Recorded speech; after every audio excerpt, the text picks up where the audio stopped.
You are listening to The Plot with a Twist, where we discuss all things books and booze. We are your bookish hosts, Ro and... Alora. If you like what you hear, please like, share, subscribe, and give us a quick review on your podcast app. It helps us become more visible to other bibliomaniacs. We publish bookish episodes each week, so be sure to stay tuned for discussions and attitudes that are lit. On the 4th of March, the Call Her Daddy podcast sat down to chat with none other than Sarah J. Maas, or SJM as we call her in the book community. Alex and Sarah spoke all about her life, career, and books. And as a collective, book enthusiasts across the world waited with bated breath to hear those magic words. When would we be getting another book in the Maasverse? We were not disappointed. The podcast had some big revelations in it. Today, we're going to break it all down for you. Insert some clips, give our thoughts, and we will be discussing all things SJM and her interview on the Call Her Daddy podcast.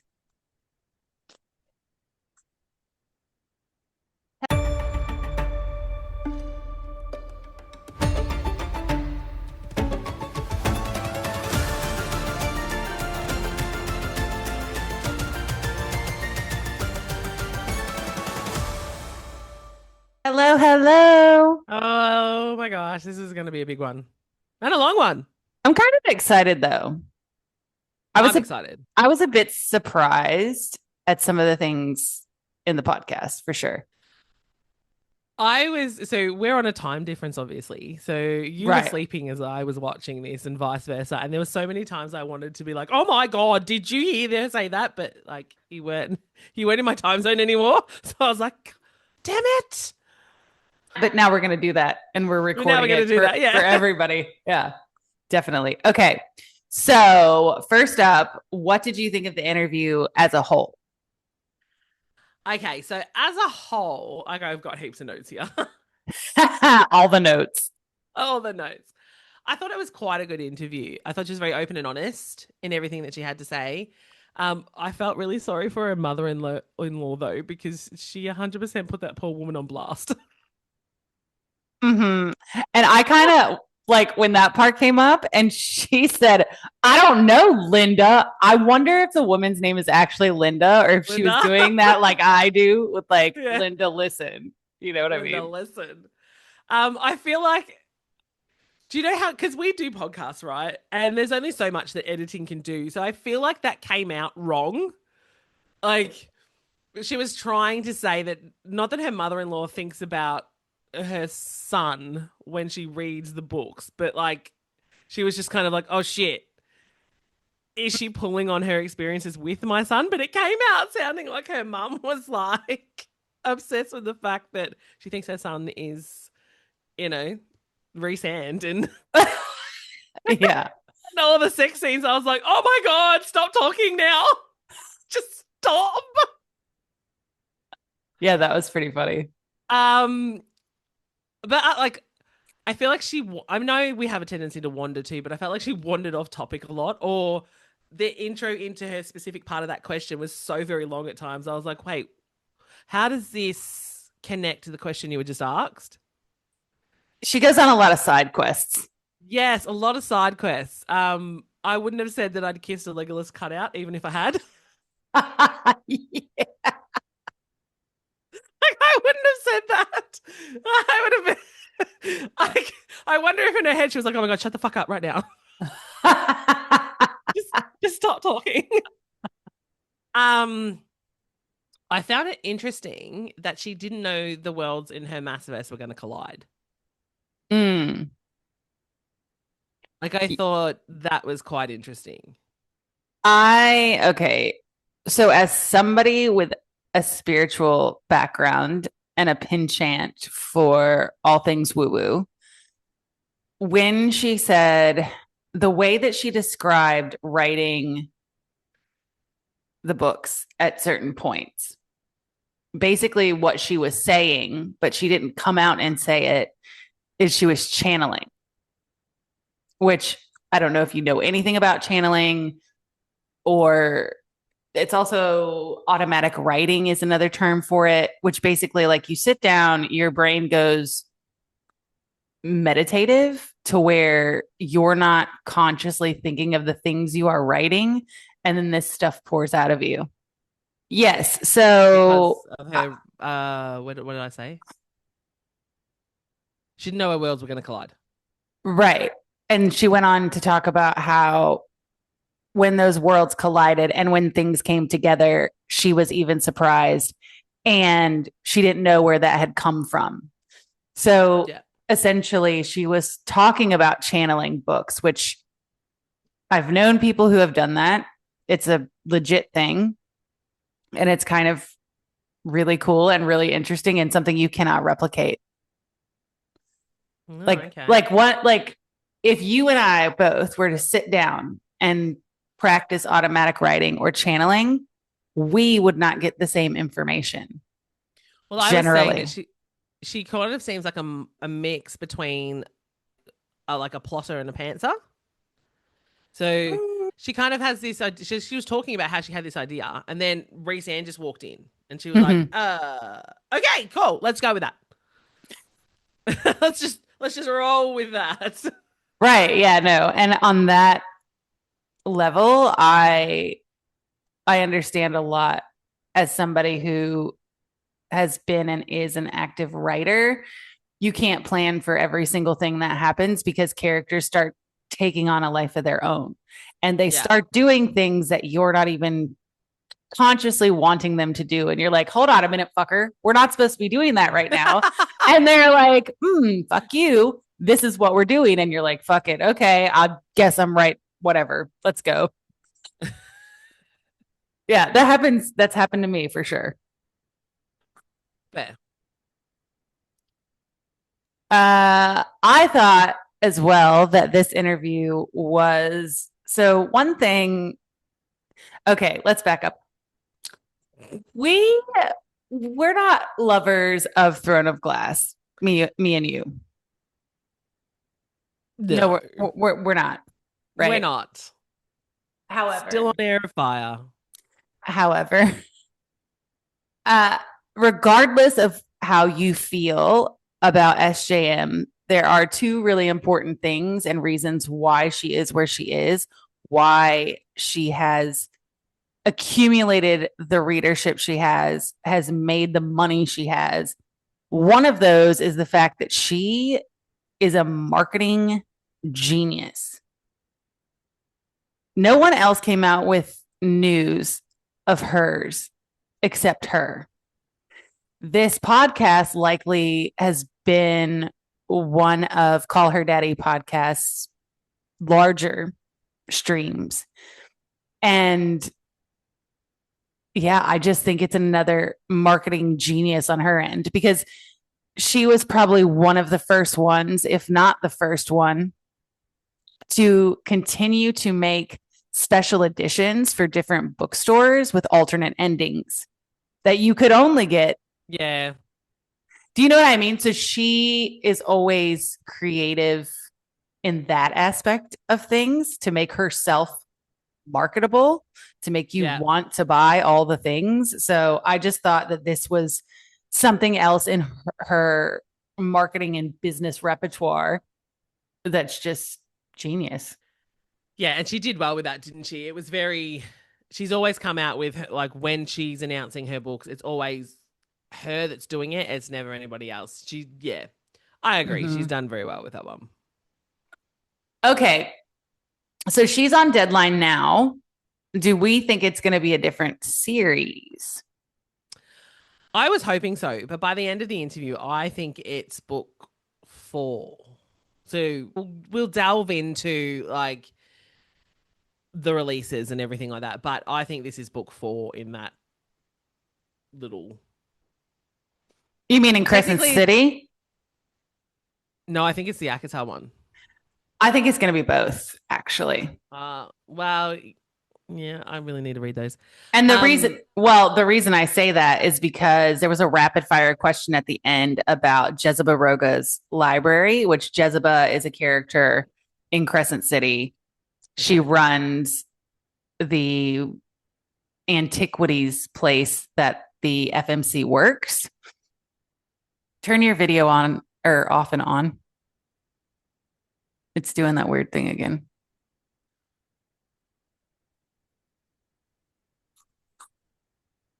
There you go.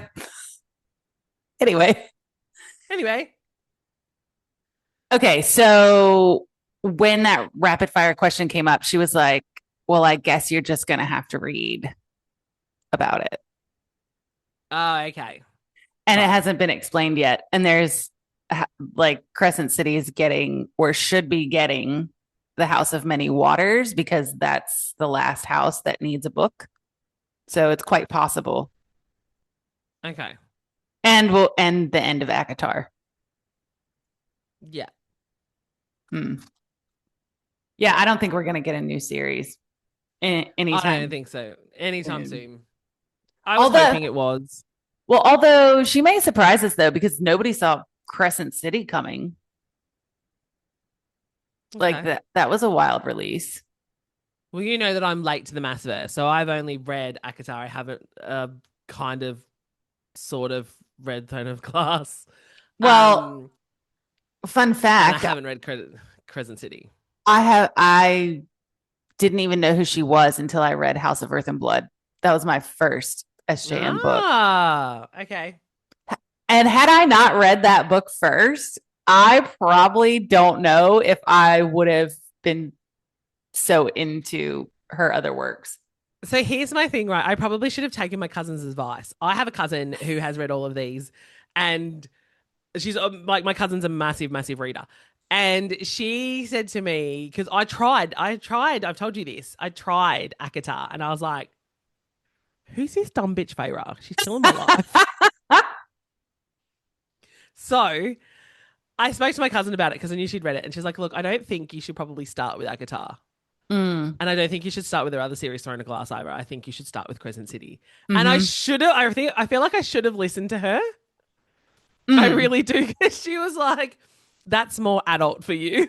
Well, yeah. And if you listen to Sarah talk about Crescent City and what it was and why it got released and all of that, you're like, because she wanted to say fuck. This is the real you, is what you mean.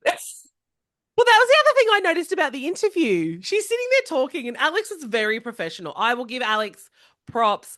I love that set. Man, if we ever got like that, I would be so freaking happy, right? Right. But, and the whole team as they were setting up, and I was like, oh my God. And then my kids came in and they were like, what's that? And I'm like, it's a podcast. Why don't you do that, Mum? I'm like, because I don't have the money, mate.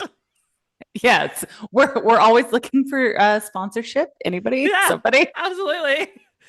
But I thought Alex was super professional. And then all of a sudden SJM just comes out with, well, I wanted to write fuck. I was like, you know what? You sound a lot like me.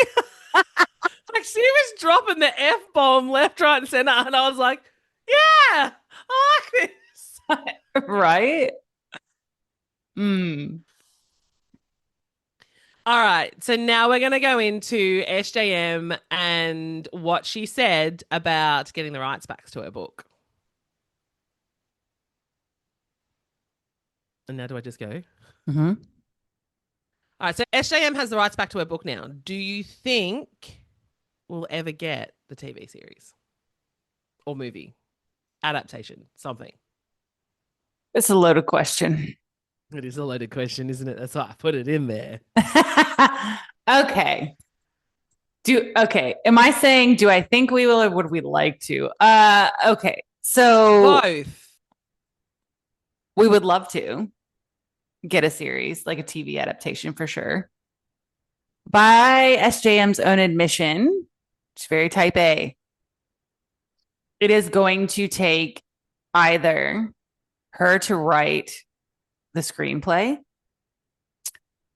or her to be an executive producer and involved in every aspect of that project. Yeah. And she made a controversial comment that nobody's brought up, but I think it was completely glossed over, right? No one said a word. Right. And I see both sides of that coin, right? I do as well. Because I understand as an artist, as a writer, when you are creating worlds and you're thinking up characters and you're developing all these storylines, No, you wouldn't want to just hand over all of that and be like, here, you can do whatever you want with this. Go for gold, right? On the other side of that coin, though, again, as an artist, as a writer, as a creative, sometimes it can be really interesting and neat, I guess, for lack of a better term, to see what another artist can do with your work. It's just like music, right? So you have the original and then somebody remixes it, but in another genre or whatever. So I get what she was saying, but I also get the other side of that coin. I think she's going to need to be involved in that, like every step of the way process. She's not going to want Everything. to. She's not, and this is where I see this going because, as she admitted, she is very type A. Mm. You are going to have to find a director or producer who is going to want to put up with a writer on set, like the writer of the book series on set, probably trying very, very hard to dictate exactly how it goes. And I'm not sure that she has or many writers would have the nuance to go from book to screen and be okay with changes, because we all know changes need to be made. Yes. You can't have everything. Even if you turn it into a TV series, you still can't have everything. I don't know if she'd. I can just see the producer and the director be going, "Stop! You can't do it that way." See, this is why Margot Robbie just needs to sign on to this project because I feel like who? She's too old now. No, I mean more of director, producer. Oh yeah, okay, etc. Because whoever does this, whoever's like in charge, the showrunner, for example, Margot Robbie could be the showrunner, but whoever's in this role really needs to have a good relationship with Sarah, and they need to also understand her inner workings. And I feel like if Margot Robbie and Sarah J. Maas are really good friends, that's probably a really good place to start. I love the fact that she's really good friends with. I love the fact that Margot Robbie's just mentioned anywhere. As an Australian, we don't get a lot of credit for like the talent we produce, and Margot Robbie is like right up there with talent. Right, she is on freaking fire, and the woman is absolutely stunning. And I'm so happy that every time an Aussie's mentioned, I'm like, oh, that's one of ours. You're so funny.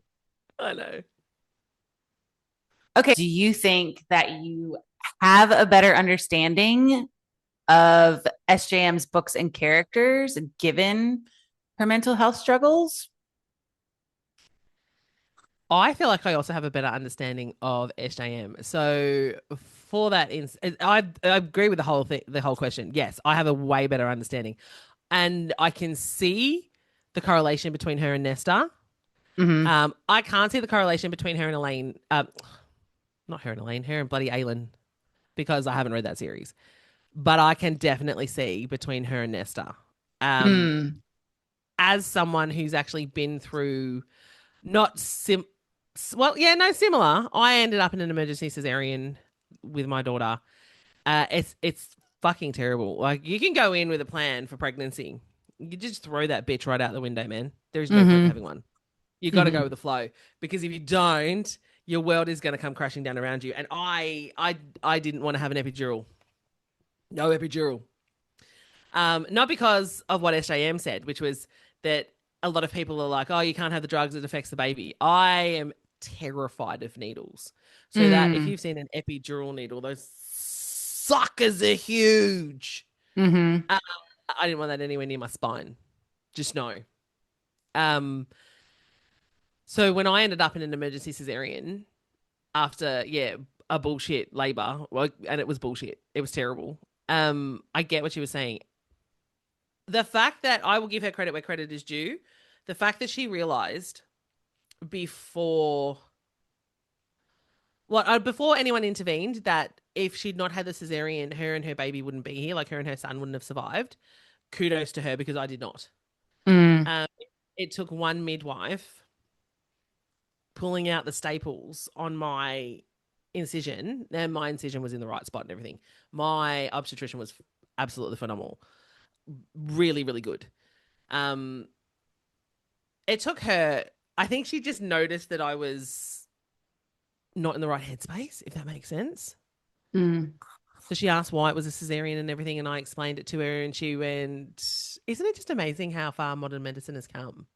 And I went, "I'm sorry, what?" Like I was in a bad spot, and because SJM's right, there was so much pressure around. She's only 2 years younger than me, so there's so much pressure around birthing a child naturally. I had issues with breastfeeding as well. So breastfeeding a child, what you should and shouldn't do, and it's mothers that have the opinions. And trust me, some mothers are fucked. Like Mm. the judgment you get from other mothers is ridiculous. So I was very like, well, I didn't birth my child. Mm. So when it wasn't until yes, this Miss Midwife said to me, "Isn't it amazing?" Because if modern medicine wasn't where it is today, 100 years, 150 years ago, you and your child would both be dead. And it literally, Mm. it wasn't until she said that to me that I sat there as she's continuing to like pull out my staples that I was like, oh shit. Yeah, I'd be dead. My daughter would be dead. Like, yeah. So I'm glad she saw that on her own because I did not. Mm. I did not at all. Um, and I think you can plainly see the correlation between her and Nesta in Silver Flames Oh because yeah. Nesta struggled Mm. big Yeah. time. So I wonder if the only thing that annoys me in this whole entire thing. So clearly, Feyre's pregnancy mirrors hers. Mm. Yes, but no. Well, I kind of feel it does. Which makes me beg the question: why didn't she put a C-section in there or something along the lines? Mm. She could have done that and worked it in well. Um, I think I think everyone kind of glossed over this part, and that was I already did a post on this on our Facebook, TikTok, as you know, that you could see the real struggle that she must have gone through. Now looking back at Nesta and looking back at Silver Flames, how fucking difficult that would have been for her. Mm. Do you know what I mean? Yeah, for sure. Like you've got fans and publishers and everything breathing down your neck Mm. to write a book, and you are quite literally struggling with the fact that you've had a baby, it didn't go how you wanted it to go, you're terrified of losing everything that you've just gotten, and your whole world's imploding. But hey, get the book out because everyone wants it. Mm. What are your I thoughts? I would say yes and no. So, and the reason I say that is because I think that I have always seen her mental health struggles in her writing. It was not a surprise to me. It just Yeah, okay. wasn't. And as somebody who writes, there are generally a few ways that characters and plot are written, or it's a combination of the things I'm going to say. So sometimes characters are completely created and there's no attachment to the writer. I know people who write like this. They absolutely detach from what they're writing. There's also people who write characters and experiences that are complete carbon copies of themselves, people they know, and experiences they've had, like to the letter, right? But most writers, and this is what I do as well, but you take threads of yourself and you put them into different characters.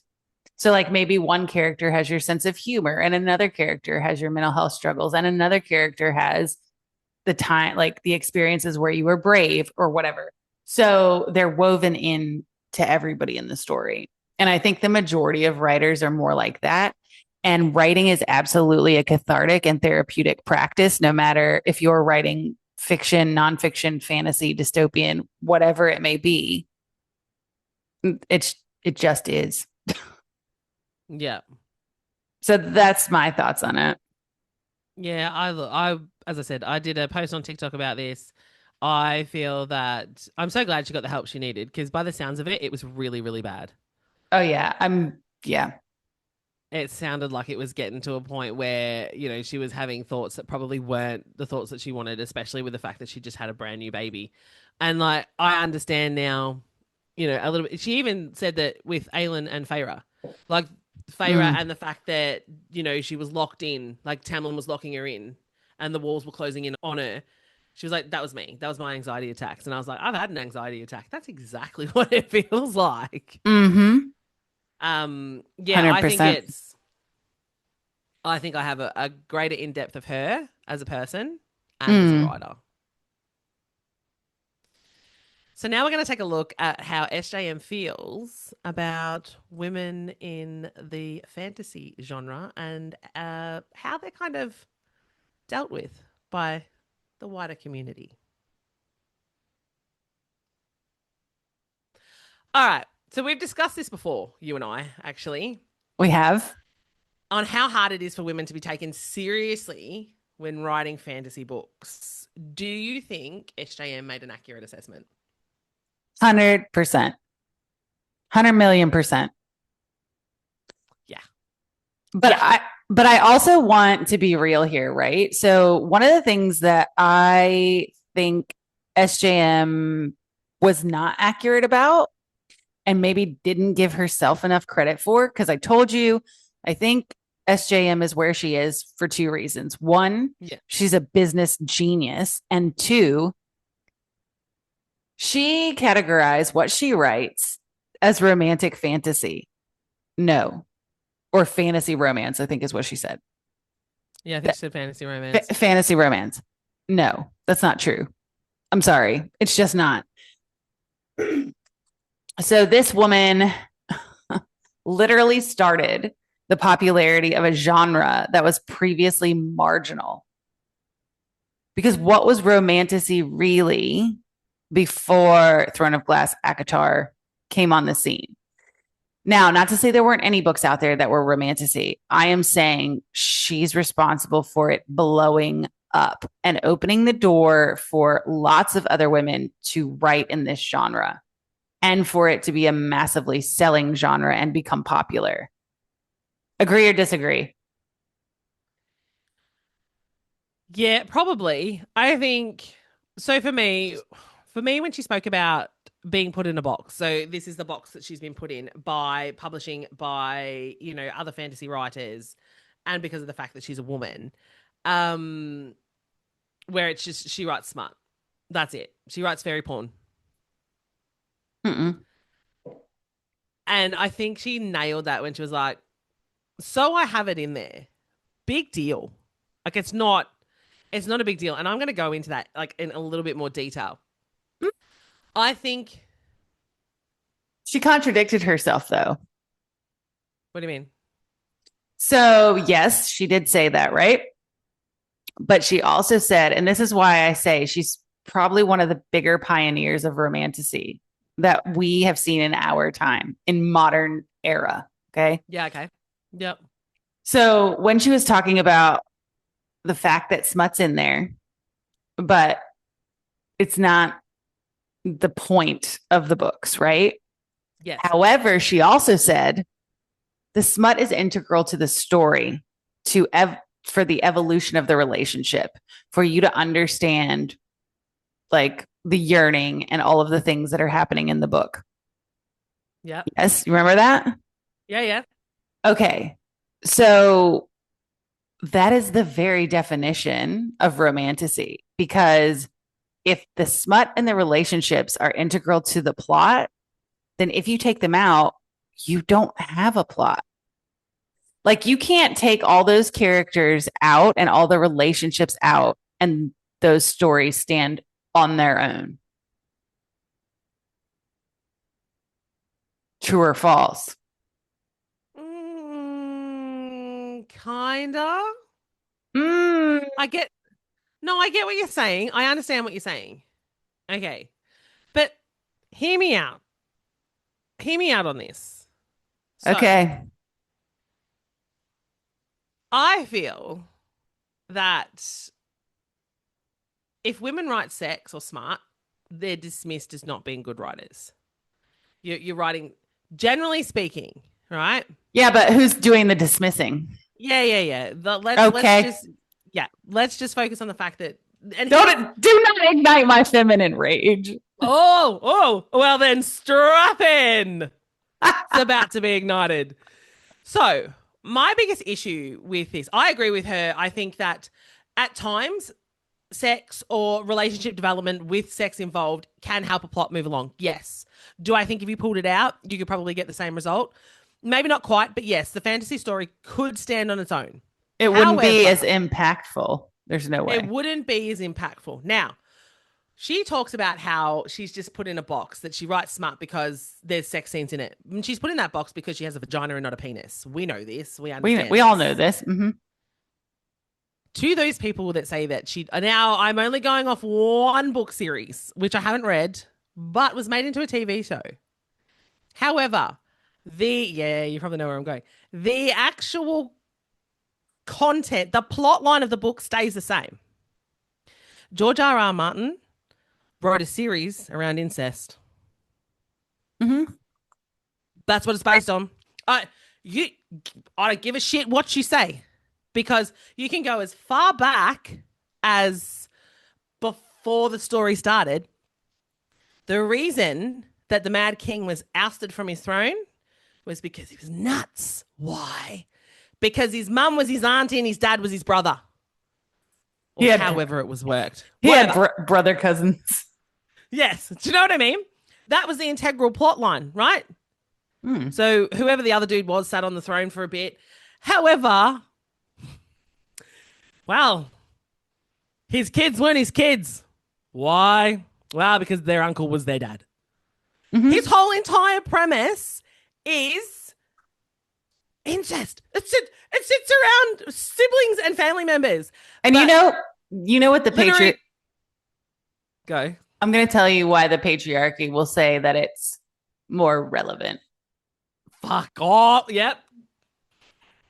Because how did all of the royal families in Europe come to be? Exactly. And so he was drawing off of history where she's not. Well, that's going to be the argument, is what I'm saying.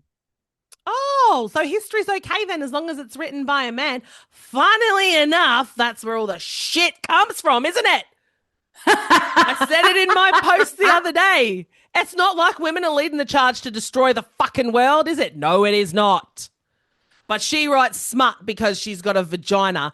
But hey, he can romanticize incest and wait a minute, because if you've read the books, your famous Khaleesi isn't anywhere near the age she's portrayed in that TV series.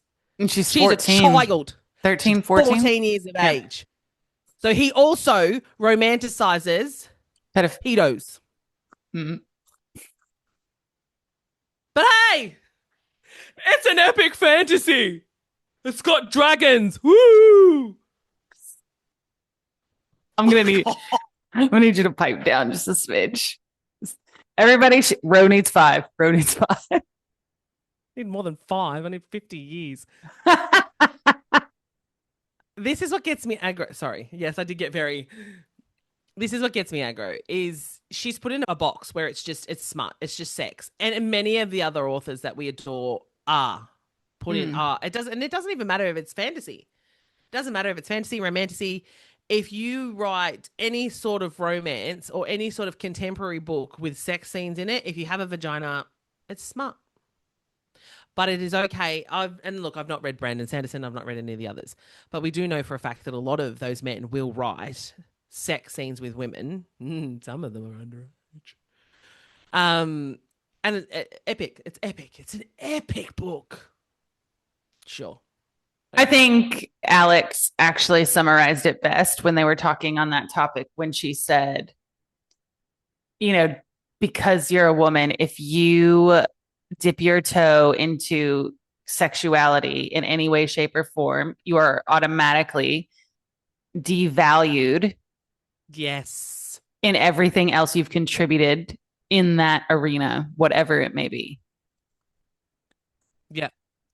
And I think SJM also said it well, is that everyone, like society, will roll their eyes at women for the Mm-hmm. things that bring them joy. Oh, yeah, because we can't have the women happy. They'll figure it out.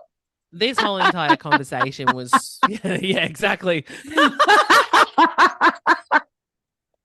This whole, again, like this ignited my feminine rage because I have so many fantasy and romantasy female novelists that are authors that I absolutely adore. I love them to bits. I love their work. I think it's fantastic. But because there is some sort of sex in there, they are absolutely right. The whole entire work is devalued. But again, male authors can put in, the sale of an underage girl so her brother can get the use of some other dude's army and then have that portrayed on screen even, and that's a-okay. No one's got a problem. Well, sorry, the majority of the world doesn't have a problem. It was turned into a TV show, and then it got a spin-off TV show which was also about grooming your niece. So Oh, there's another one too. It's brand new. I don't know, I don't care. Hey, I haven't read the books, but I got to the 4th season or 5th season of that TV series and went, she has three, count them, 1, 2, 3, motherfucking dragons. Why are we still here? Why? And here's the other thing: she still wants to sit on that dumbass, uncomfortable looking throne. If that was written by a woman, Can I get a question up in this bitch? If that was written by a woman, right, because she'd conquered the neighboring landmass, like the neighboring country across whatever sea it was or whatever, a woman would have gone, keep your cesspit of shit that is Westeros. Cersei, it's all yours, darling. You do whatever the fuck you want with that thing. It's a waste of space covered in shit and piss and vomit. You can have it. I got it all here. I conquered this land and it's mine now and everybody loves me. Or, way earlier than that, a woman would have hopped on those 3 dragons, flown across the ocean and razed the whole fucking joint to the ground, then walked her ass onto that throne and gone, thank you very much. No, it was written by a man. Anyway, move on before I keep going. Okay. Well, now we're going to take a look at how SJM describes how she would like to change the way stories are told. Okay, so I have thoughts. You have many thoughts on this, so go. Okay, so I thought this part was very telling and gave a lot of context to her books. Mm-hmm. So essentially what she was saying is that why does she have to tell stories in trilogies, in series? Why can't she have one story that's very, very, very long, right? So essentially saying, what if Throne of Glass was one story from beginning to end, and then you just broke it up, right? Okay. And we always say we hate reading 5 books to get to the good book, right? Yes. Okay. But essentially, the way that SJM wants to write books is like when you watch a TV series where it's one giant story and each book is like an episode. And while I love that as a theoretical concept and I could see the benefit of it, an author would either have to write an entire series and release it in 2-month increments, right? Yeah. So you could continue the story, or the readership, just like, for example, the Bridgerton TV series, right? I won't sit down and watch that until the whole season is out because I will get the shit if I have to wait. Like, no, give me the whole story. I want the whole story so I can binge it, right? So you'd either have to wait to collect all the books and then sit down and read it from beginning to end, or the author would have to write the whole entire series and then just space out the releases every 60 days or something, if that's the way essentially stories should be told. I would have to agree. I think, but when she spoke about that, I think it was more like you look at it and go, okay, well, she's talking about how she's telling a life story, basically. Our lives are not full of action. They're not, Speak for epic. yourself. Well, you know what I mean, though, right? We have, you could have a year where, you had a pretty average year. Well, you know what I mean. Okay. Do you know what I'm saying, though? If you think about your life in an actual long ass span, there's some boring bits in there. There's some exciting bits, there's some scary bits, there's from an outsider's perspective though, if I was to give my life story to someone and say, read this, okay, because that's essentially what she's talking about. She's talking about Aelin's journey from Selena to the very end, right? Mm. She's talking about Feyre's story from the beginning to the very end. So yes, you and I are big like, why am I reading 5 books to get into the good one? Essentially, the boring parts, no one really cares about. No one wants to read. I get she's trying to develop a story. The problem with that is you are absolutely correct. You cannot wait years and years and years to release those books. No, it doesn't work. Doesn't work because people lose interest, or people like you and I who pick up the series later and it's still not finished go, okay, this is boring as shit. Like, this is taking me so long. What do you mean? You're telling me the story isn't done yet? Mm-hmm. No, I don't want to read that. I don't have time for that. My life is busy. My own life, I feel, is busy enough as it is. Instead of sitting there reading about Selena, really happy about pretty dresses and not killing anybody because she's the world's most awesome assassin. No, I'm sorry. I don't have time for that. If she wanted to do that, yes, release them. So, and which, we'll talk about later. Release them a lot closer together. Write the whole series. Give us the series in a year. Every 2 months, every 3 months. And I think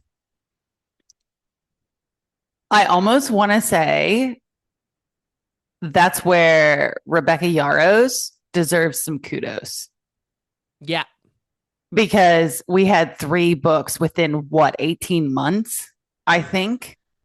And here's the thing on that, though. Everyone cracked the shits because she said, I need some time. After Onyx Storm, she was like, I need a break. Like, Onyx Storm nearly killed me. She gave us 3 books in 22 years, 24 months. She smacked them out, and everyone got cranky because now she wants to have a break for a minute. And they're not small books. No, I mean they're pretty freaking big. Yeah, they're thick bitches. I love them, but I think if you're gonna do it that way, what the hell are you doing with this drawer, woman? I'm trying to pay attention to you and find the straw. Shut up. I think that, if you want to do it that way and you don't want to be stuck into any formatting constraint, then you have to give us more in one go. You gotta. Yep, I agree. Okay, so now we are going to watch a clip of Sarah talking about the comparison between Tamlin's storyline and Rhysand's storyline. Okay, so do you think that SJM gives Rhys a free pass on his behavior in comparison? Yeah. Fucking lootly. Absolutely. You? Okay. I said not necessarily, and I'll explain. So I think I think in order for her to convey the point of view of he did it from a place of love because he didn't want to strip her joy away, right? As the naive in love, trying to protect her, new baby, never been a dad, et cetera, right? If she wants that to work, she needs to make Feyre scorched earth. And she fucking didn't. Not yet. Because, whoa, I have evidence to the contrary. So when she was talking about this as well, she was saying how Rhys and Feyre are not perfect. They're still learning. They're still growing. They have shit to sort out. They make mistakes. They are imperfect characters, right? Okay. So once, we've seen the kid be born Spoilers, sorry. We've seen the kid be born. Mate, if you watch the actual podcast, it's spoiled already. Okay, great. Anyway. Well, I always like to warn people. But after you've done the spoiler. Yeah, sorry. Oops. Okay, but she was saved by Nesta. Babies come out, all that good stuff, right? Well, the way that SJM thinks, like from what I've gathered from the podcast, it's like, okay, well, is she going to dive into postpartum in fairyland? And what does that look like? So Feyre would have to become scorched earth and untrusting of Rhys in the next book. And he would have to grovel. And there would have to be some serious, like, fuck you energy for the first 2/3 of that book. I don't reckon you're getting it. I don't reckon it's happening at all. How do you know? Because when Nesta tells her, right, Rhys threatens, like Rhys says to Cassian, get her the fuck out of here or she's dead. What I would have liked to have seen right then and there is Feyre rip into Rhys. And when Cassian and Nesta got back from their hike, for Feyre to be at the House of Wind being, no, I'm staying here for the foreseeable future with you because if I go down there, I'm going to fucking kill my husband. So no, I'm here. She gave him nothing. He got zero consequences. She reamed him out slightly and then they made up and were happy couples again. Fuck that shit. Are you kidding? In a world where we currently sit, where females' body autonomy is always taken away from them, Feyre bends over and takes it up the arse because it's Rhysand. Are you joking? I have comparisons. So, SJM spoke about, I hate them. If Rhys and Feyre are in the next book, I'm fucking out, mate. That's done. So there is a massive double standard, not just between Rhys and Tamlin, but Nesta as well. So she admits that, and this is her wording, that she admits that Feyre and Tamlin were both suffering, like was screwed after their time under the mountain. Okay? They are both having issues. Now, Tamlin's whole thing was trying to keep Feyre safe. And I'm going to come to his defense here. I don't necessarily like Tamlin, okay? But I'm coming to the dude's defense here because I'm playing devil's advocate. Under the mountain, right? Rhysand convinced Feyre to go into a fairy pact with him, and we all know, the law around fairy pact. You don't make a pact with the Fae. You don't. You head your ass over to Ireland and Scotland, stay the fuck away from fairy circles, and don't make no pact.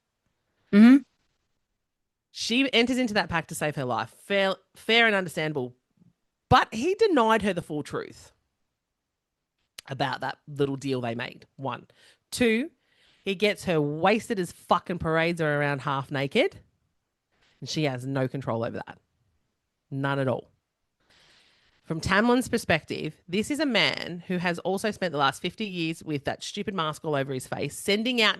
We found... Spoilers, people! After the spoilers. Only just before it. We find out later, right, when we find out all about the curse that's been put on Prithian, that Tamlin's literally been sending out his fucking mates, his friends, to die. Because the prophecy was that some chick was going to end up shooting one of them and that was going to be the thing that saves them, right? So this dude has spent 50 years sending out his friends and watching them die, not coming back. Like, no chick, no nothing. Like, he's been watching all of this happen and with zero result for 50 years. 50 freaking years. Okay? He's then watching the woman he loves being paraded around like a sex toy by his arch enemy. The dude that has what? And look, we all know that Rhys was under duress as well. So when he did shit for, what's her name? Amarantha. Redhead. Amarantha. So when he was doing shit for her, we all know that it was under duress. We understand that because we know Rhys's character. Tamlin doesn't. So we get to the second book. He's terrified that something is going to happen to her, right? He's watched her being taken advantage of. He's watched all of this shit happen. And he wants to keep her safe. So he wants her guarded by his guards at all time, and he really just wants her to stay inside. Now, we all know that because she was kept under the mountain in a cage, that's her PTSD. It's a big, massive trigger for her. He doesn't realize that. Fine. No, I'm not excusing any of his behavior. Rhys then takes her. Tamlin's opinion of Rhys is what Rhys has shown everybody, or at least shown his enemies. Not his inner circle, not his friends, and not the Night Court. Well, not the Night Court above ground. The Night Court underground also think is see you next Tuesday. Right? So what is Tamlin to think? That his arch enemy, some dude who just doesn't give a shit about anybody, has done something to take the woman he loves. Now, if we turn this into a dark romance, right? And our MMC, listen, and our MMC, listen, just listen. I have a point. We love it when an MMC land the plane. No, I'm not. Hey, we're talking theories and shit. If I'm going down the rabbit hole, I'm going all the way down, man. If we're talking theories and shit, right? We love it when an MMC will do anything to save the woman he loves, including going rogue, going badass, burning the world for everybody else but her, which is essentially what Tamlin did because he joined up with the King of Highborn. We all know that was a dicky move, right? Because then he kidnapped, that ended up in the kidnapping of her sisters and, they got pushed into the cauldron, right? Dicky move. But what is the man to think? Give him credit where credit is due. What is he to think? His enemy and some horrible, vicious bastard that he's aware of has the woman he loves, right? His trauma is that he's had to watch that woman be paraded around and tortured by Amarantha and all that stuff, and he could do nothing about it. To try and save her life, we all got shitty with the fact that he sat there. I did too. But to save her life, that was what he did. Now, Rhys parades her around half naked and uses her again when he's underneath the Night Court with all the fucked up people from the Night Court, right? Puts her in nothing, parades her around, uses her to gain power and strength and all that kind of stuff. He then also doesn't tell her, right, that she may die. Doesn't let her try and figure out a way. She's human. She may have had something that could have helped them, but he didn't give her the opportunity nor the chance to have it, right? But Rhys is awesome, and Tamlin's just a prick. I don't agree.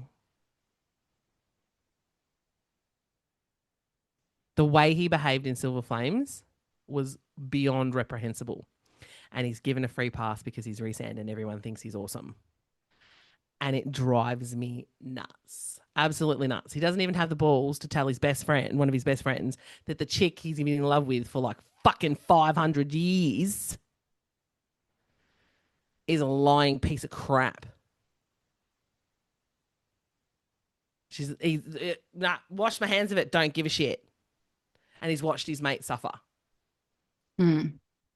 Hundreds of years. And even SJM. Tamlin did bad stuff. She doesn't know if she's going to give him a redemption arc because of the simple fact that people have come up. And I'm not saying that what Tamlin did deserves a free pass. Absolutely not. None of it does. But none of the shit that Rhys does either. In her own words, Rhys made a bad choice because he's never been a dad. It's his mate. He didn't want to take away her joy. Tamlin made a bad choice. But, he's a complete dick because women have been able to see that they've been in a bad relationship because of Tamlin. I do think she'll end up writing a Tamlin redemption arc. I would read that. Because she did say that she is interested in what that looks like, how he will learn from what he did, which directions he will grow, all of those things. And I think it's unfair. I'm going to say this and you can clutch your pearls if you want to, man. Me? No, whoever. Oh, okay. Because I'm probably about to upset some folks. Oh, go. If the storyline for Tamlin and Feyre and Rhys, right, inspired you in your own life to make healthier choices. Great. But that should not dictate or restrict an author from writing whatever they feel like writing. And this is why I don't know. I can't remember the last time we talked about this, but I think we talked about this when we talked about like fan theories and how we don't like to do them that often because we feel like it influences authors when readership gets really invested in a particular theory or gets really invested in a particular storyline. This is proof of that. Yeah, there's 100% proof of that. Because, as I said, Tamlin he's tampon. Like, everyone has a horrible name for him. But, sorry. Why you gotta, yeah. Why you gotta do that when I'm sipping? I don't do that when you're sipping your coffee, man. But he gets a really bad rap. And I'm not saying that he gets a free pass on everything that he did, but for Rhys to threaten the life of Nesta, right? I understand he's really pissed, but Nesta and the way Nesta, no one's excusing the way Nesta told Feyre, but she was the only one that fucking did. And if you remember, when Feyre was when Nesta was informed that Feyre may die during pregnancy, she was like, well, what's she doing about it? I need to go and talk to my sister. And everyone was like, no, she doesn't know. And she was like, excuse the fuck out of me, what? No, we're not telling her how you can't take away her joy. And she's like, she needs to know. No, you can't. Nesta is also one that gets a bad fucking rap for the way she has been throughout the whole series. Yet, we all know she was a bitch. I love her because she's a bitch, but we all know she's a bitch. But she was the only one that knew that her sister had been taken by the Fae. Whatever spell was cast on her by Tamlin, it didn't work. It worked on her dad and her sister. It worked on her dad and Elain, but not Nesta. Nesta went looking for her at the wall. Yeah, and everyone forgets that. But that's because Nesta is death itself. But well, yes, and that's why we love her. But she went looking for her because she fucking cared, right? She called out her dad on his bullshit. Like spoilers, comes in as a white knight at the end, sailing on the bloody ships named after the three girls, and she's like, well, fucking good-o. Where were you before, buddy? Right? Nesta tells her, and everyone's like, tells her about her pregnancy, and everyone's like, that's such a bitch move. Nesta's always been a bitch. She doesn't get a redemption arc. And I've heard that a lot. Nesta doesn't get a redemption arc. She's such a cow. Okay. She doesn't need one. Yeah. Well, they think that Silver Flames is her redemption arc. Moore has lied to everyone for fucking 500 years or more. She's treated us like shit and strung him along, flirting with his friends and shit. Oh, but because her dad beat the shit out of her and left her at the border and Eris didn't want her, I wouldn't want her either. That's okay. Because it's a Moore. Okay, we're moving on. We're going to be here all night. Fine. All right, so Elain and Lucian, do you think from her comments that Elain is going to reject the bond? 100%. I hope she does. 100%. And the reason I say that is because she said Elain has her own shit going on. And what does the concept of free will look like when you have a mate? And that's so I've got my notes here, right? And I was like, the way she described mates was super interesting. So I have read a lot of shifter books. I have read a lot of Fae books. I've read a lot of stuff where they've got mates, right? And the fact that mates are like the be all and end all in all of these books, like you've got to try and find your mate because they're basically like the other half of your soul. The way she said, yeah, okay, maybe. But does nature get it wrong sometimes? And I was like, I like this. I like where she's going with this. Because while they may be your perfect match, you don't necessarily like them. Well, like she also said there's a biological component. And that's right. It's probably going to produce, and we kind of see this in nature, right? It's probably going to produce the best offspring. Right. Biggest, baddest, toughest, most magical. Well, and she even said like Rhys's mom and dad. That's what I was about to say. She said it about Rhys's mum and dad, that while they mated, his mum wasn't happy at all. So, and I also quite now, okay, I'm going to say something that might surprise you. Oh, God. No, you know that I fucking hate Elain. I hate her. Yes, I do. I know how you feel about her. However, oh my God, if you flip the script on me. No, I'm not flipping the script. I'm not. However, it was like, this is something that I learned. We can get blinders on, right? When we like a character or when we like a situation or something. This shit multiple times. You're like, no. And I'm like, oh, no, I'm not changing my opinion on Elain. Okay. But the fact that she may not be as conducive to a relationship with Lucien, right? Because he was instrumental in her ending up in the fucking cauldron in the first place. I can kind of see that. And look, it took SJM talking about it that I was like, yeah, all right, fair. I can see why she would do not come near me. I am the reason. And I look, yeah, all right, she ended up with fucking, powers and, immortal and all that kind of shit. Great. But the whole entire process of being kidnapped and thrown into that fucking cauldron would have been traumatic. And he's partly responsible. Even though it was all Tamlin and he was kind of just going along and didn't realize what the fuck was going to happen. Because if you read that book properly, Lucian's like, wait, what? What is going on here?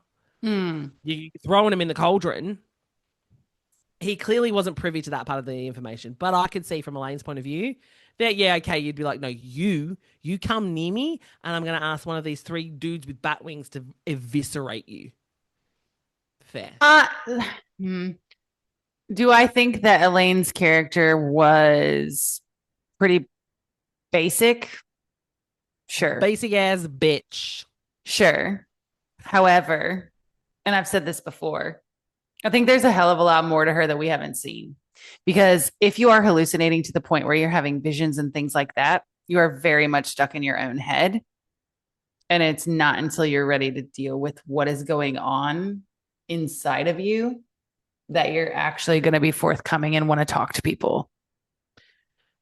Yeah, but she had no issue talking to Az. She had no issue talking to any of the other. Eventually she ends up talking to Az and everyone. No, she has 5 fucking lines per scene. Doesn't matter. But that's... Fuck off. You need to look at it big picture wise. Nah, fuck her. I don't like her. Bullshit. You know I don't like her. It's not how that works. Go back and reread it. Az was a dumbass because you could plainly see that Rhys was with Feyre. Nesta was going to end up with Cass. He's like, oh, yeah, 3 brothers, 3 sisters. No, fuck off, dude. You're way better than that. Stay the fuck away from Elain. Stay the fuck away from Moore, for God's sake. Do us all a favor. I felt Elain picked and chose who she wanted to speak to, and it sure as shit was only beneficial to her. There could be other layers to that as well. Because if she is a seer, maybe she picked and chose based on aura, energy, visions. We don't know. Maybe. I don't know. I don't care. I don't like her character at all. She's a wallflower and she's just pointless. Okay, we need to come back to this when we're not podcasting. Also, I just want to say something that we don't even have a question on here. And since you brought up more, just need to say this real quick. How did you feel when SJM said that Moore's power was truth? I bet you were so pissed off. Do you want to know something funny? Yeah, go. Because that was the rapid fire question. That is one of them. You want to know? I have shouty capitals down the bottom of my down the what? Down the bottom of my notes, because the last question we're talking about is the rapid fire questions, right? In my notes on those rapid fire questions, I have more and truth. Big shouty capitals from now on. What the fucking fuck? What is that truth for everyone else, or This is still in shouty capitals. Your truth, my truth, more's truth. Whose fucking truth? SJM. That's hilarious. Oh, it was in there. Don't you worry. We'll come back to that. We'll circle back. Okay, so we were not disappointed. We got the announcement of the next two ACOTAR books. All right. What do you think, and who do you think they're going to be about? Okay, so I'm happy that she's releasing on October 27th and then on Jan 12th. I think that's great. It's brilliant. Don't keep your fans waiting. That's really well done. So what the information we got was that it was in the book's in 4 parts. So it was a big, long, massive book. She's broken it down into 4 parts, sort of. It ended up being 4 books. All of them are big parts. Only 3 have been written. So she's releasing. No. 3 have been written. No, Yeah. hang on. She said part 1 is book 6. Parts 2 and 3 are book 7. And then part 4 is the 3rd book. So it's only 3 books. Yeah. Which is what I was about to say, love. You said 4 books. It is technically 4 books. But she's written it as part 1 is 1 book. Part 2 and 3 is the 2nd book. And then part 4 will be the 3rd book. Which we don't have any information on right now. Right. I think that's what she's on deadline with too. Like, I think that's one of the things that she's working on. I think it is too. And by the looks of it, the conclusion to ACOTAR is not written yet from what she was saying. Right. Which I'm not sure. Do you reckon that's going to be in book 4? Like, part 4, book 3? Do you think that's the conclusion we're going to get? I think that's going to wrap it up. I think it should wrap it up. The only thing that I could see is like novellas. Don't. Well, that will be really good for everybody else, won't it? Anyway, because I did a little bit of research, and the last ACOTAR book was actually released in 2021. So I know that she's done Crescent City. Yeah. So it's been a long time. And it also sounds like throughout the whole entire podcast that she was getting a bit of pushback from her publishers. So I think that the book 4 or part 4, book 3 will be the wrap up. Right. You know who I hope it is? Well, okay. No. Well, yes, but no. Okay. So first of all, she's already come out and said she likes to write from the women's point of view. But what I'm saying to you is SJM has yet to write a book from a man's perspective. Then she hasn't done one yet. So that would be a first. I hope it's a new character then. So one of them's going to be Elain. Sorry.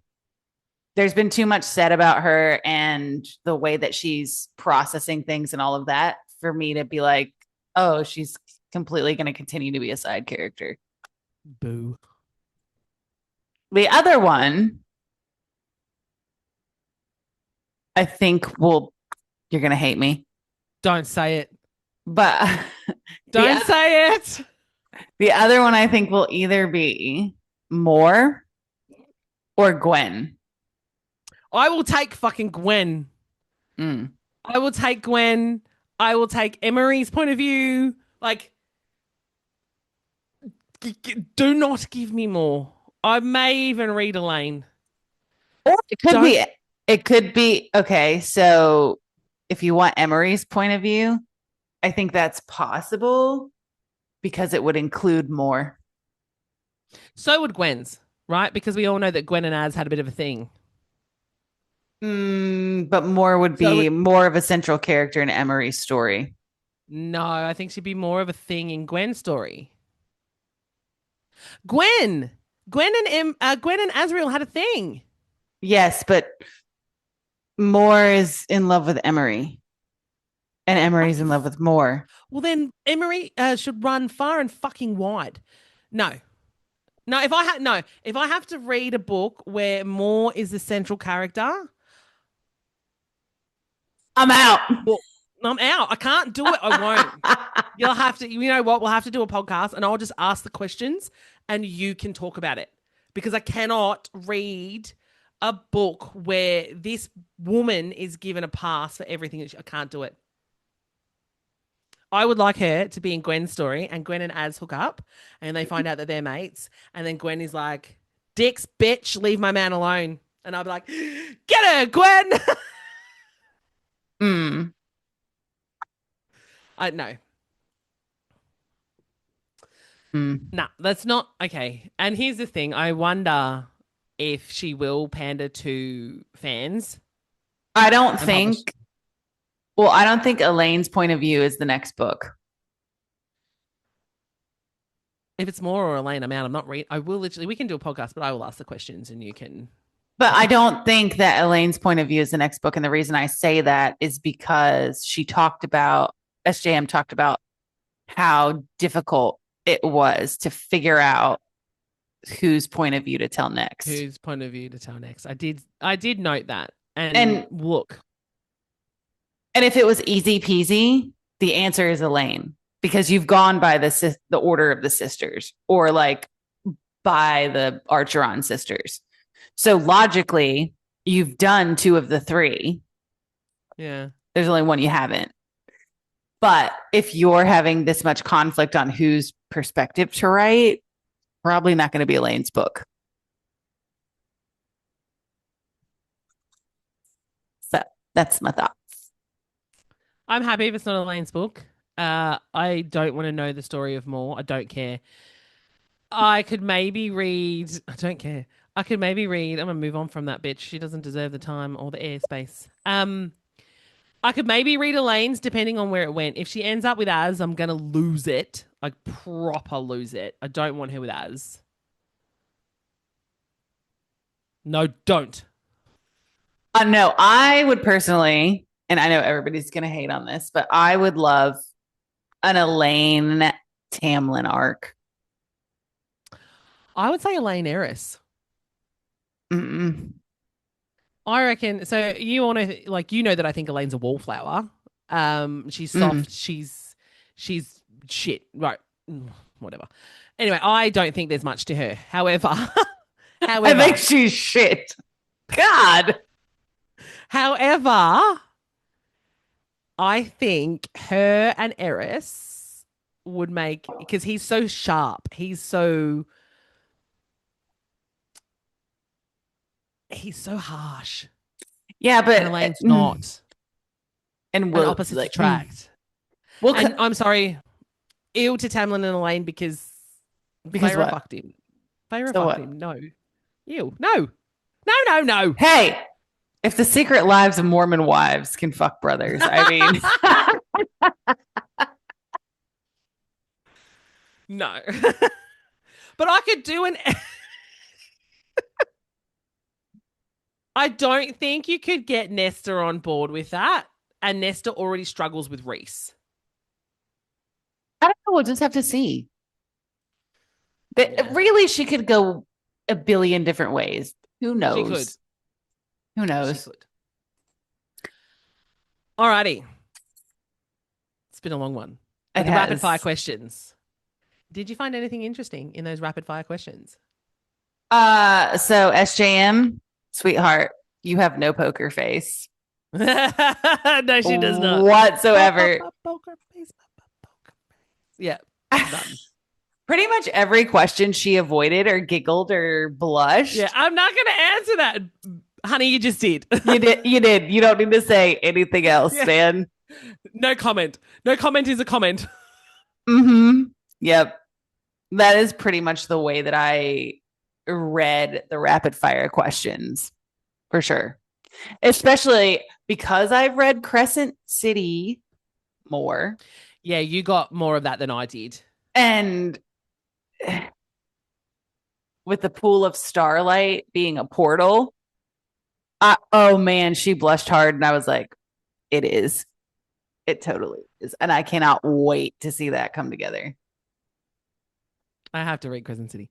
You do. Damn it. All right.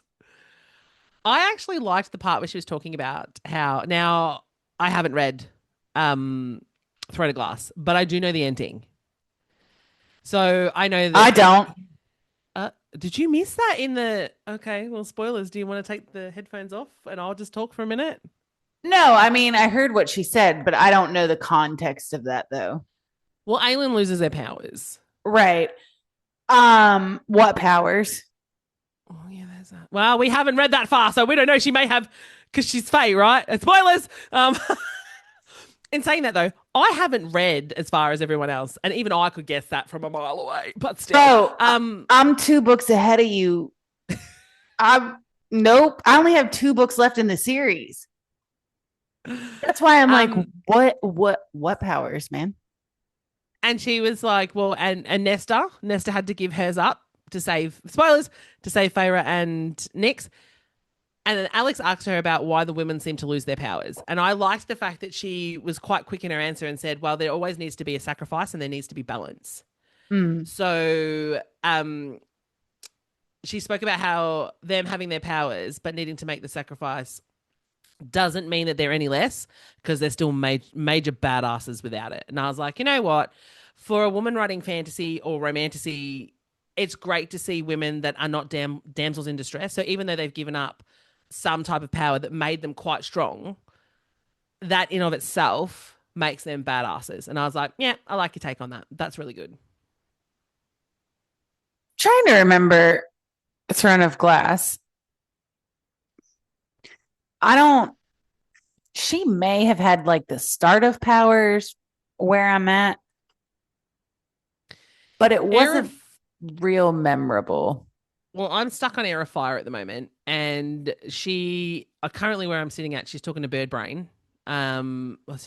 Rowan, and my favorite character from that whole series is Manon. Sorry, I know, and I like her from what I've seen so far, but I haven't seen much of her in Air of Fire. But she's now gone to see her grandmother.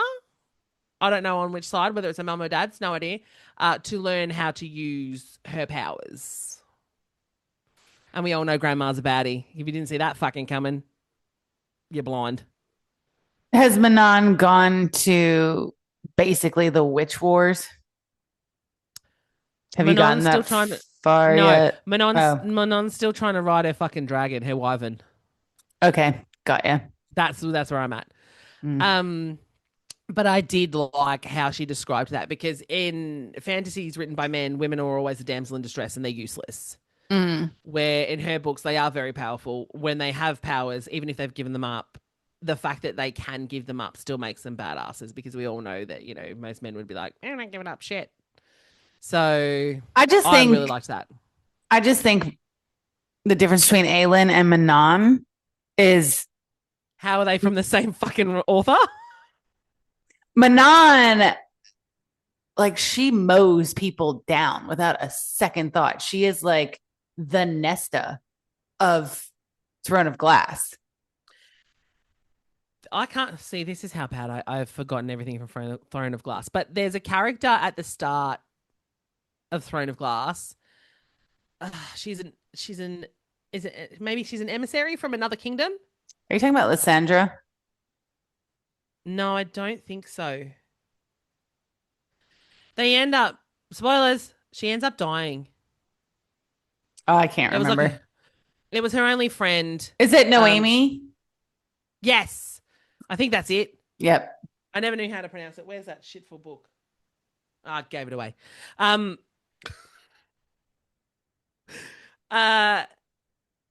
think it's her. I don't know. She was at the start. And I think in book 2, she dies. And that was when we finally see Elain go, yeah, I'm a badass assassin. And she starts like knocking people left, right, and center. And I was like, hey, finally. Yeah, but it didn't last long. No, it didn't last long. But that character herself was such a strong-willed, badass FMC. She was the only character I liked in the book at that stage.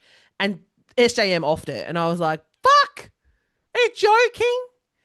I don't know. For me, it doesn't make sense how she can write such a strong, independent, ethical, morally, just a woman who is just so amazing, and then have Selena.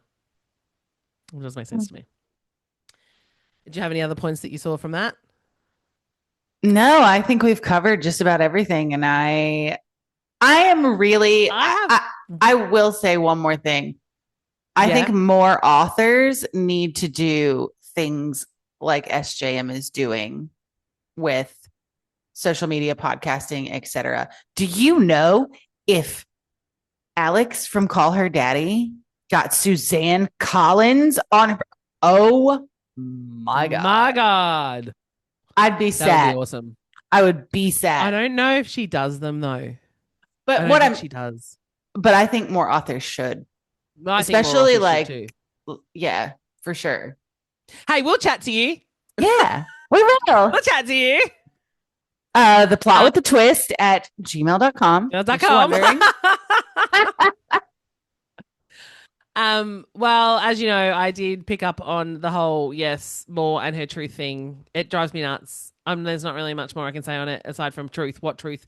Fucking give us something. SJM, if it's not in at least the next book, no one cares about her truth anymore. She can fuck right off. But it's like her superpower is truth. Well, then what? Why has she been lying for 500 years, my friend? I wasn't going to go down that path, but yes, exactly. And I won't go down that path because I won't shut up about it because it drives me mental. But why has she been lying her ass off? And it's not like she didn't have the protection of Rhys, because she did. Rhys protected her from her dad. So anyway, no, let's not go down there. I did have one other little snippet that I was like, ooh. And I love this. Braxis is a girl. Yes, I loved that. I was like, of course, Cass is terrified of a big badass chick. That tracks. And of course, she just wanted a fucking window. Who the fuck stuck that poor thing, that female, underneath a fucking mountain in a library? All right, she was in a library. She was probably happy, sort of. But who the fuck left her there, you assholes? Give the poor woman a window. I love the fact that she was a girl. And all I could picture is, you know how we get that image of Cass running away from the library? I can just see Cass, and now I've just got this image of Axis just like, dickhead. Like, I 100% think she would have tormented him. That was pretty good. Giggles. Yeah. That's all I had from that. Well, because I haven't read Crescent City or Throne of Glass. You need to read Crescent City, for fuck's sakes, man. All right, I will. The first book is the best one. See, I had someone in our TikToks the other day comment on that, and they reckon that they liked the first, second was shit, third was okay. And you hate the third. I don't hate the third. The first half of the third book was good. Until it wasn't. So when I finally read this and we do a podcast on it, are you going to be like, bitch? You're going to be me, and I'm going to be sitting there going, all right. Yeah, well, your little diatribe about more. Yeah. Mm-hmm, that's going to be me with Rune. Wherever the fuck Rune went. Let's put it that way. All right, I will read them. Okay, but it is that time. It is that time. Again. And this week is obviously all dedicated to ACOTAR. I haven't read Throne of Glass, so ACOTAR. And today's drink is a Court of Spirits and Fae. So here's what you're going to need. Yeah. It's a cool color too. Like, it's a really cool color. So you're going to need 15 mils of creme de menthe, 45 mils of Malibu, 45 mils of pineapple juice, 7.5 mils of fresh lime juice, and you're going to top this with lemonade. So what you're going to... My hair's in my face. What you're going to do is you're going to add all of those ingredients except for your lemonade into a shaker, and you're going to shake until the outside of the tumbler... Oh, fuck me. I'm going to start again. So I don't have my hair out. Okay. So what you're going to do is add the creme de menthe, Malibu, pineapple juice, lime juice into a shaker with ice. Ice after you put all those ingredients in. It's very important. And shake vigorously until the outside of the shaker is cold. Then in a tumbler, so that's your tall glass, you're going to put some ice, pour in the shaker, and then top with lemonade. Sounds good and very Really summery. Nice. It is very summery, and it is very a court of spirits and fae, and it's a great color. It's a great fae color. And the only thing I will add to that is it's cream de menthe here in the US. So just in case, just in case any of the Americans are confused on what the hell cream de menthe is, it's cream de menthe. Thank you. Thank you for the translation. You're welcome. That's what I'm here for. It works well, right? Like, I see you. All right. Huge thank you to all the bibliomaniacs out there listening. Please stop by our Instagram page, The Plot with a Twist, and check out the link tree in our bio where you can find links to us across the internet, including all of our social media. Give us a like or a follow so that you can stay up to date with episode releases. Tune in next week for another all new bookish episode full of magic, mayhem, and maybe just a little bit of smut. Until then, keep reading.